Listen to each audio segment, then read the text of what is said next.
Qui connaît quoi?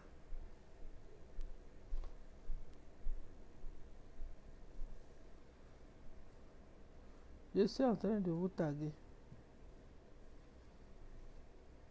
Regarde, moi je vais aller dormir, il ne faut pas durer, hein. Non, ça sera pas long. C'est comme ça, Mobilisation, mobilisation. Mais tu dois c'est comme ça tu donner parles et là. puis ça sort dedans. Je donne les faits. Aujourd'hui, c'est censure. Je peux donner les faits là, que je t'ai donné.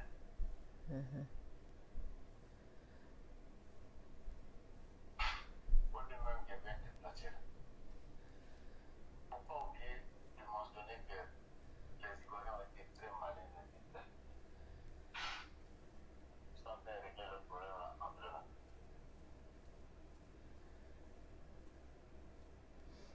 C'est on est qui cette année.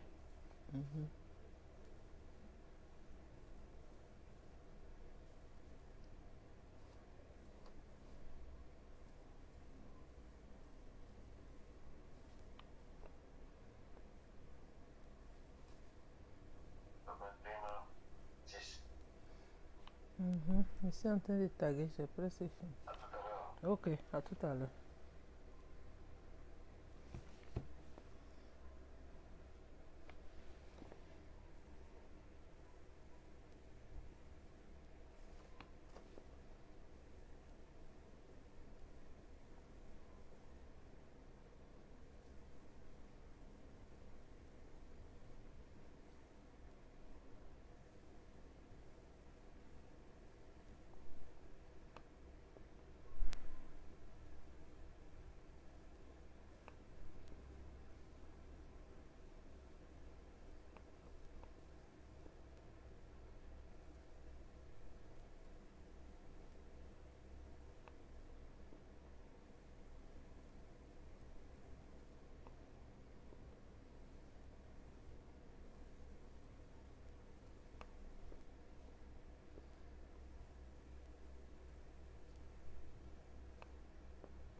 Bonsoir, chers compatriotes. Je sais que vous rentrez de boulot fatigués. Toutes mes excuses. J'ai tenu à faire cette vidéo rapide pour un certain nombre. On dit le son, s'il te plaît.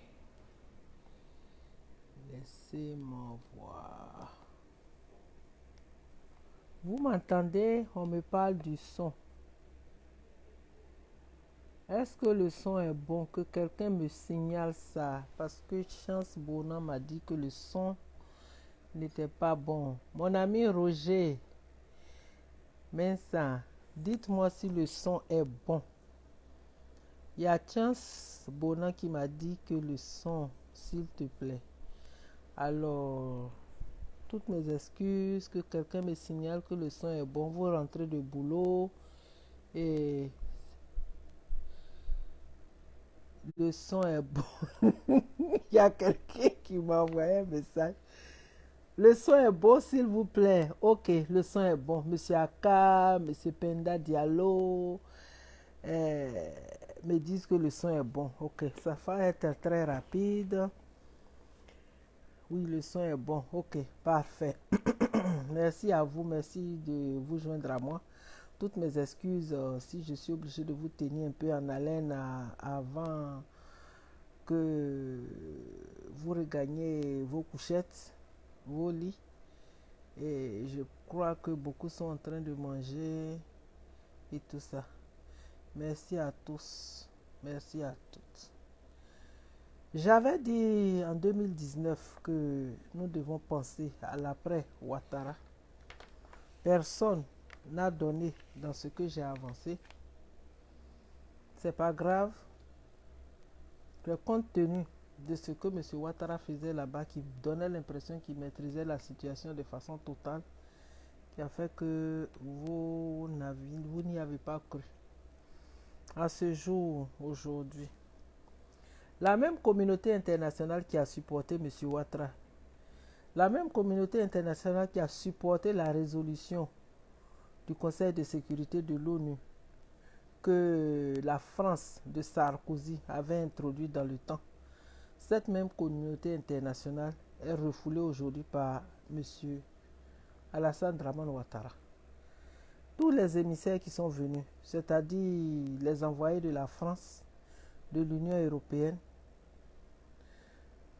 de l'Union africaine, de la CEDEAO et de l'envoyé spécial pour les affaires africaines de l'ONU, M. Ouattara a décidé de recevoir seulement l'envoyé de l'ONU et il n'a pas voulu discuter avec tous les autres.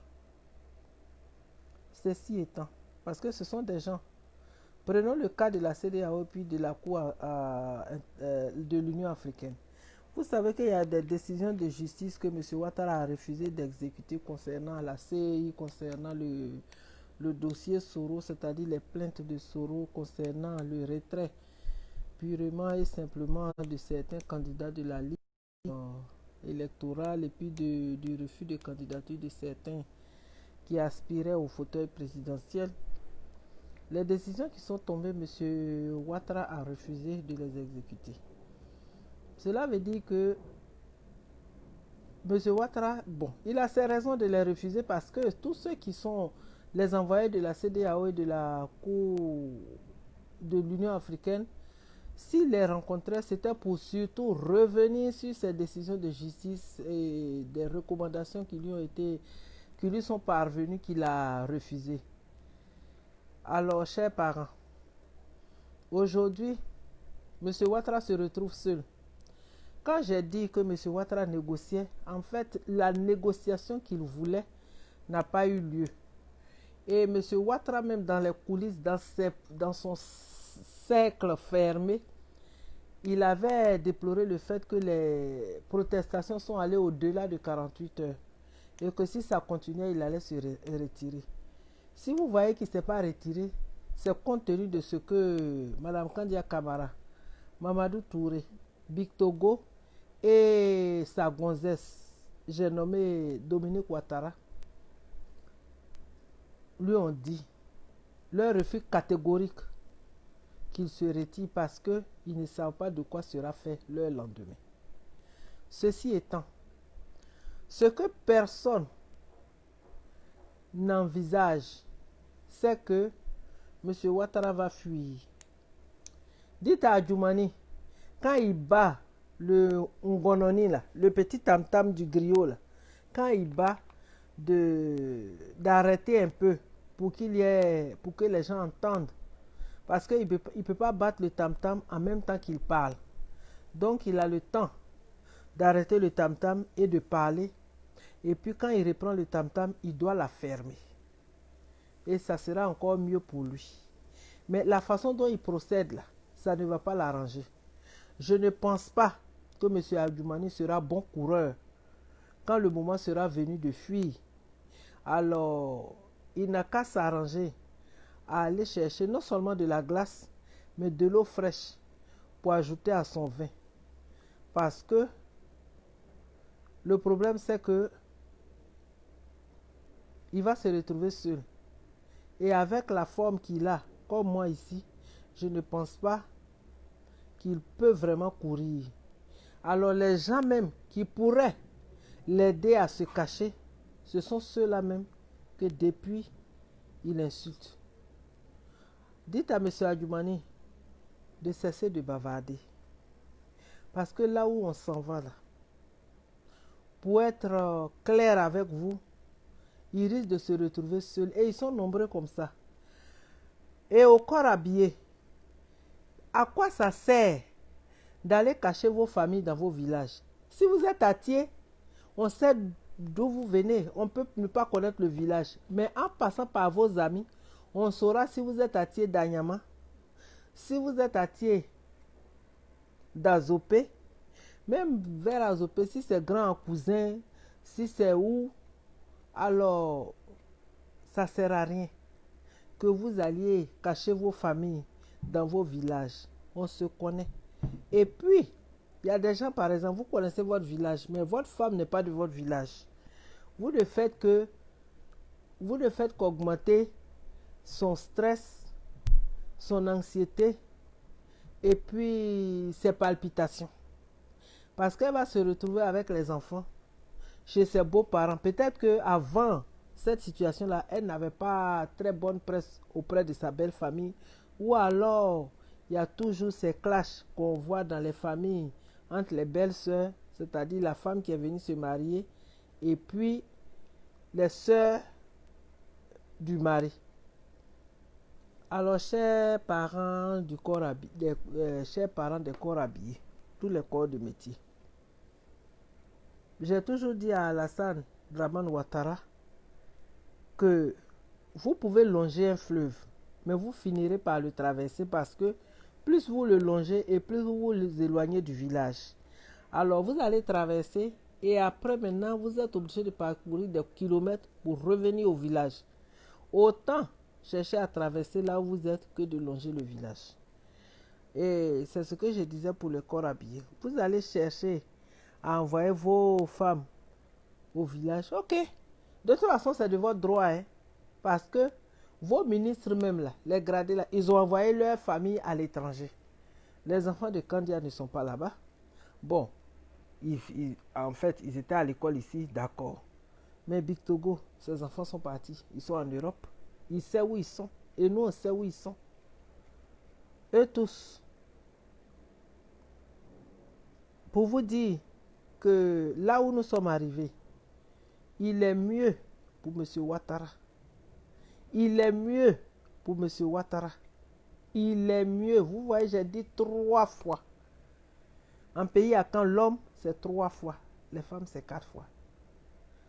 Il est mieux pour M. Ouattara de chercher à nous dire qu'il se retire et que on n'a qu'à s'organiser, nous, parce que lui n'est pas dedans, hein, on n'a qu'à s'organiser pour notre transition et préparer les élections, des élections claires, propres, sécurisées, fiables, qui vont refléter l'expression même des électeurs. Chers parents, avant que M. Ouattara ne se retrouve sans caleçon dans la rue, ou alors traîner. Parce que tout ce qu'il a fait aux Ivoiriens, là, nous pouvons demander aux Ivoiriens de garder leur calme. Mais il y en a parmi nous, il y a des victimes, il y a des enfants de victimes, il y a des parents de victimes qui ne comprendront pas l'appel au calme que nous allons lancer. C'est pourquoi nous vous demandons, vous qui avez encore la possibilité de leur parler, les 4 ou 5 personnes que j'ai citées, qui sont autour de M. Ouattara, qui font qu'il a l'impression que les gens sont de son côté. Ils font qu'ils demandent, après leur réunion secrète, d'injecter de l'argent dans leur campagne, c'est-à-dire acheter les consciences des grandes têtes de l'opposition et des grandes têtes parmi les activistes. Alors, on vous met en garde. Ceux qui sont en train de sortir les photos d'archives pour couler certaines personnes, ou alors ceux qui sont en train de brandir des photos pour faire croire qu'ils ont des relations avec un tel ou une telle, faites attention. Parce que si tu es ami avec mon ennemi, tu ne peux pas être ami avec moi. Alors, votre jeu trouble, on vous voit. Et ça risque de casser votre carrière politique. Nous autres là, on est venus dedans comme ça parce qu'on a estimé que la communauté internationale a fait du tort. La communauté internationale a fait du tort à 2 citoyens ivoiriens. Quelqu'un disait ce matin sur la plateforme de Abou d'Angleterre, c'est-à-dire les téléspectateurs d'Afrique Média, quelqu'un disait, mais si on a accusé le président Laurent Gbagbo d'avoir tué 3000 personnes et qu'il a été acquitté, alors il faudrait qu'on trouve qui a tué les 3000 personnes. Et même, je me rappelle maintenant, c'est un certain Kipré. Monsieur Kipré a dit que la CPI et la France ont parlé de 3000 personnes, mais il y a eu plus de 35 000 personnes. Ne serait-ce que en comptant ceux qui ont perdu des parents et qui ont été mentionnés, pour ne pas dire qui ont été pris en compte dans le rapport de la CIDVR qui a coûté les 4 milliards des contribuables ivoiriens. Les rapports sur lesquels M. Bani s'est assis et lui et M. Ouattara ont fait de ça leur propriété privée et c'est maintenant là qu'il veut se prononcer. On a fait des vidéos, on a demandé à M. Bani de publier cela. De publier cela parce que ce n'est pas quelque chose qui lui revient, ce n'est pas quelque chose de personnel à M. Alassane Dramane Ouattara. Mais c'est un document qui appartient aux Ivoiriens parce que le document leur a coûté 4 milliards de nos francs. Et il y a plein de gens qui ont exprimé leurs parents qui ont été massacrés, qui ont été tués, qui ont été égorgés. Quand vous comptabilisez dans le document de la CIDVR, en plus de ceux officiellement comptabilisés, nous dépassons les 35 000 morts facilement. Alors, qui a tué toutes ces personnes-là? C'est la question que nous nous posons. À ce moment, pour l'heure, il s'agit de M. Ouattara. Cela veut dire quoi? Quand vous regardez le paysage politique de la Côte d'Ivoire, quand nous analysons tous les faits, depuis le jour où le président Feu Félix Houphouët-Boigny est allé rejoindre la terre de nos ancêtres jusqu'à ce jour, jusqu'à maintenant où nous parlons, le seul individu, la seule personne qui a constitué ou alors qui est à la base de tous les petits problèmes dans la vie politique, socio-économique et culturelle de la Côte d'Ivoire se nomme Alassane Dramane Ouattara. chers parents, cela veut dire que tout ce qu'on a dit du président Laurent Gbagbo, le président Laurent Gbagbo est blanchi de façon naturelle. On a dit qu'il est infréquentable. Monsieur Ouattara aujourd'hui, tous ceux qui le fréquentent là, si vous ne chantez pas comme lui, au sortir de votre visite, au sortir du contact avec ce monsieur et son entourage, vous êtes sûr et certain qu'on va installer des bâches très bientôt pour vous, que la mort vous guette. C'est pourquoi nous ne pouvons pas nous démarquer de ce que nous savons. Nous ne pouvons pas nous cacher derrière le mensonge et chercher à nous asseoir sur la vérité. La seule vérité que nous connaissons, c'est que le problème de la Côte d'Ivoire, le problème de la CEDEAO, le problème de la sous-région, le problème de l'Afrique a un et un seul nom: Alassane Dramane Ouattara. C'est lui seul. Parce que tout ce qui a comme problème, même si ça commence de façon anonyme, avant la fin, c'est son nom qui sort. Même si ça commence de façon voilée, ou alors même désignée, après, il s'agit du nom de M. Alassane Dramane Ouattara. Alors, pour cette raison, chers parents, ne cherchons plus ailleurs. Ne fouillons plus les caisses. Ne fouillons plus les ordures. Ne fouillons plus les dépotoirs pour savoir qui est à la base des problèmes en Côte d'Ivoire. Il y a une seule personne. On dira la France. Mais la France a toujours joué sa carte de ses intérêts sur tous les chefs d'État,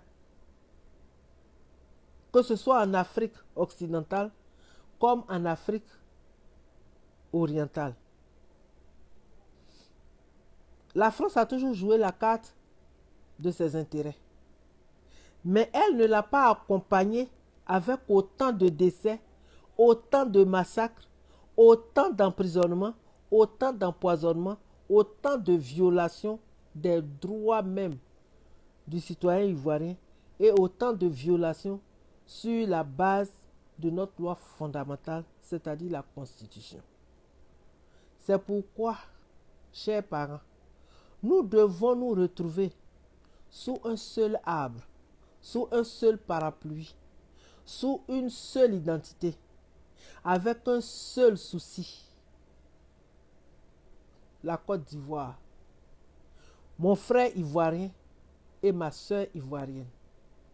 Chers parents, si aujourd'hui l'opposition, quelles que soient les aspirations, quelles que soient les idéologies des partis, quelles que soient les références et les affiliations, si la grande opposition a décidé de faire fi de ces différences et de chanter d'une seule chanson et l'entonner avec le seul et même refrain, c'est que nous allons vers la construction et la, comment je peux dire ça, et l'effectivité de ce qu'on va appeler la nation ivoirienne. Le petit côté qui pourrait par exemple nous réconforter, c'est que la crise, cette crise qui a détruit le tissu social, qui a envoyé des gens un peu trop tôt rejoindre nos parents, c'est-à-dire nos ancêtres. Vraiment, chers parents, le bon côté de la chose, c'est qu'aujourd'hui, les Ivoiriens comprennent et sont en train d'accepter le fait qu'ils doivent se tolérer, qu'ils doivent s'écouter, qu'ils doivent s'entraider. La seule chose qui doit nous motiver, c'est la patrie, la Côte d'Ivoire. La seule chose qui doit nous guider, c'est comment nous rendre forts en tant que peuple, comment nous rendre forts en tant que nation, comment nous rendre forts en tant qu'économie au milieu des autres pays et comment prouver que malgré cette date stratégique sacrée d'ailleurs de 1960 et pour nous le mois d'août 1960, je vais me référer à cette pseudo-indépendance. Nous sommes là aujourd'hui et nous devons prouver aux autres que nous avons une longueur d'avance sur eux et que nous allons continuer notre lancée. Oui, chers parents, regardons-nous en tant que frères et sœurs. Mobilisons-nous. Quel que soit ce qu'on nous a fait, faisons fi de cela. Il y a des gens qui souffrent. Il y a des gens qui souffrent encore dans leur chair. Il y a des gens même qui se regardent. Ils disent dans leur foi intérieure qu'ils ne vont jamais pardonner un tel ou une telle. Seulement voilà. Partons sur la base de récupérer notre pays. Et avec ça, tout le reste va suivre. Nous avons foi. C'est pourquoi nous avons décidé de nous lancer dans ce combat. Combattons pour la bonne cause. Combattons pour les droits de nos parents à la retraite. Combattons pour les droits de ceux qui ont perdu leurs compagnons de toujours. Je veux parler de leurs conjoints ou alors de leurs conjointes. Même si ce n'est pas par la force de la guerre, toujours est-il que ce vide-là demeure et nous blesse. Parce que par moments, il vous revient à l'esprit, oh, si un tel était là, il aurait fait ceci. Si un tel n'avait pas fait ça, j'allais obtenir cela. Ou alors ceci. Ou alors j'allais être à tel niveau d'études. Ou alors j'aurais pu obtenir telle ou telle situation. Ou régler un problème qui jusque-là me paraît un problème insolvable. Chers parents, mobilisons-nous. Les partis d'opposition, les leaders se sont réunis, ils ont parlé. Qu'est-ce qu'on fait?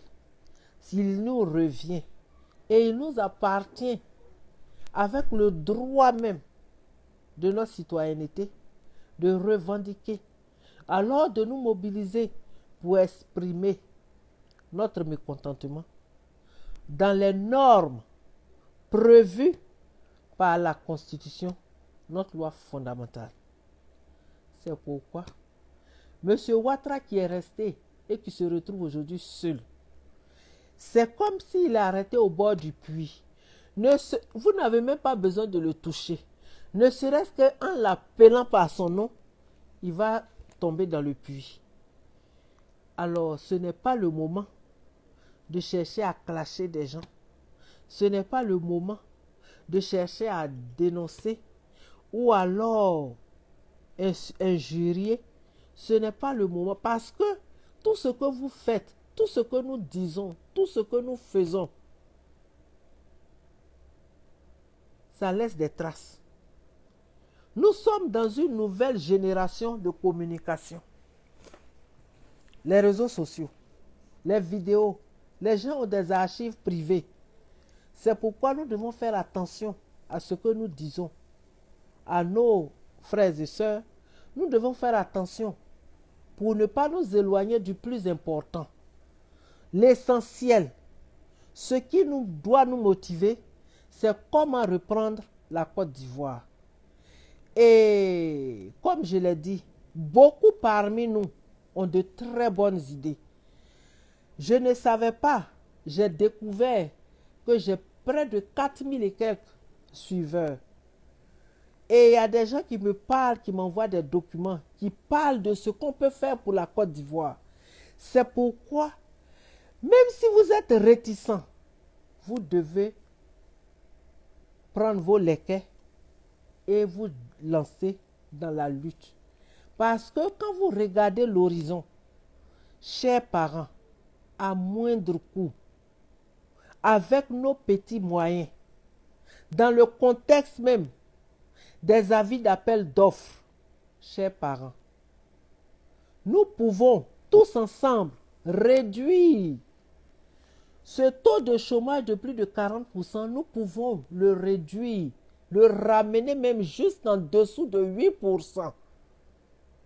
Chers parents, parce que si l'argent est dépensé de façon honnête et là où il le faut et comment il le faut et pour ce dont on a besoin, chers parents, la Côte d'Ivoire redeviendra ce petit paradis terrestre. Oui, c'est pourquoi nous avons du travail à faire pour arriver là. Nous avons beaucoup à faire des sacrifices. Nous avons beaucoup à faire. Le don de soi, nous avons beaucoup à faire. L'entente, la tolérance surtout de notre prochain. Quand on se met à genoux et qu'on demande à Dieu d'exaucer nos prières ou alors de nous pardonner, comment peut-il nous pardonner si nous n'arrivons pas à pardonner même à ceux avec qui nous vivons? Chers parents, j'ai appris ça d'une amie malienne de longue date qui me disait, tu es obligé de pardonner à tes voisins parce que, quelle que soit la situation, quel que soit comment tes parents sont confortables, avant qu'ils n'arrivent chez vous pour voir de quoi vous souffrez, vous ne savez pas combien de fois votre voisin ou votre voisine vous aura tendu un verre d'eau ou alors vous aura aidé à vous asseoir correctement ou même à vous aider à vous rendre à l'hôpital avant que vos parents n'arrivent. Faisons la paix. Et c'est parce que nous voulons faire la paix que nous devons nous préparer à récupérer notre pays pour que cette harmonie, cette fraternité et cet engouement, l'aide, les plaisanteries, les histoires drôles entre nous, sur nous, concernant les peuples de Côte d'Ivoire, pour que ce climat d'assurance, de confort, pour que tout cela nous revienne, pour que nous vivions en harmonie avec nous-mêmes et nos semblables, ainsi que ceux qui partagent la Côte d'Ivoire, la terre de nos ancêtres avec nous. Nous avons le devoir, l'obligation de nous accepter. Levons-nous comme une seule personne. Levons-nous pour la désobéissance civile.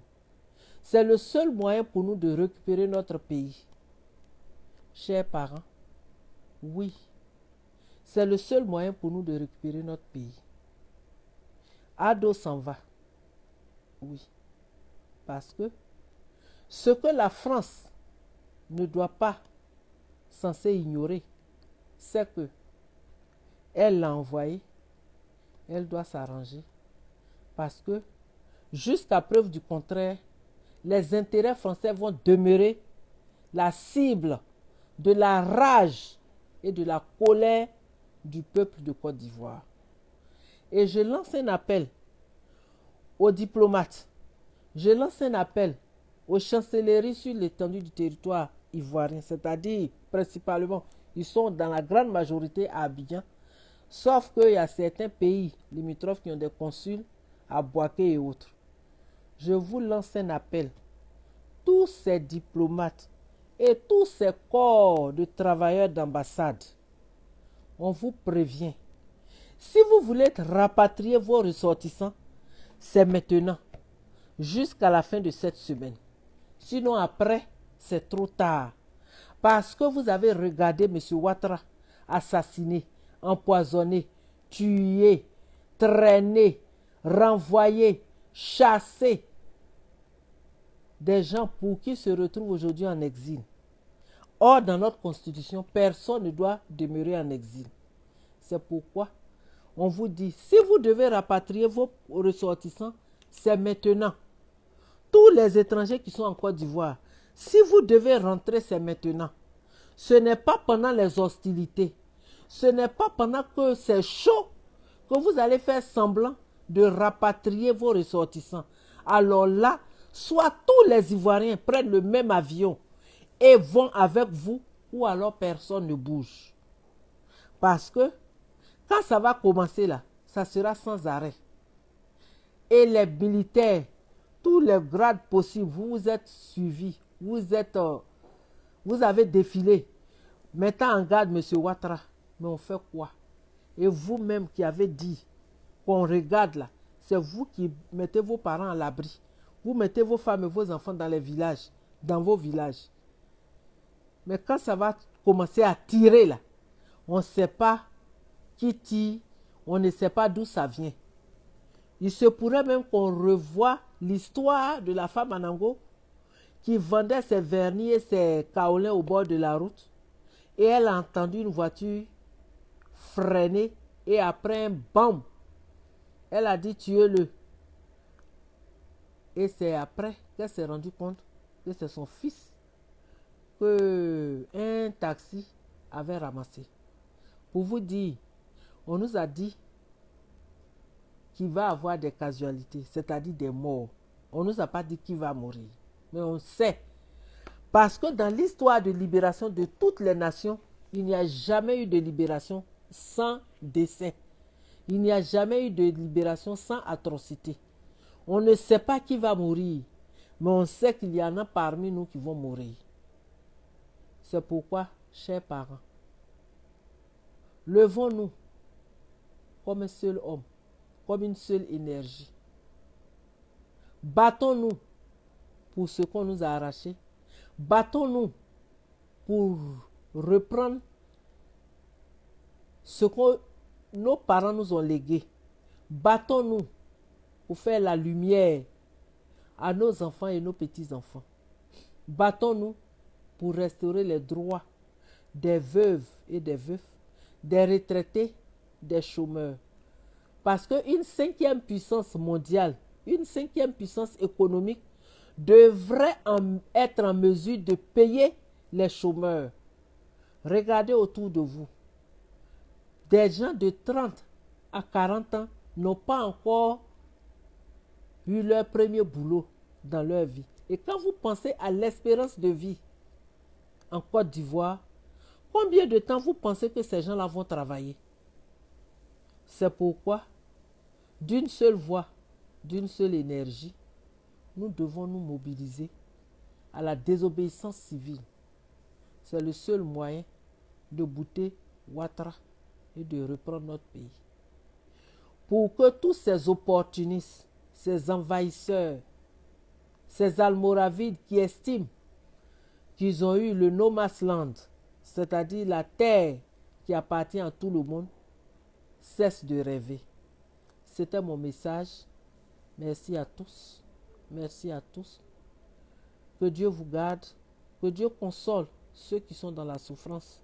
Apaise leur douleur. Que Dieu bénisse la Côte d'Ivoire afin d'une Afrique libre pour servir ses enfants.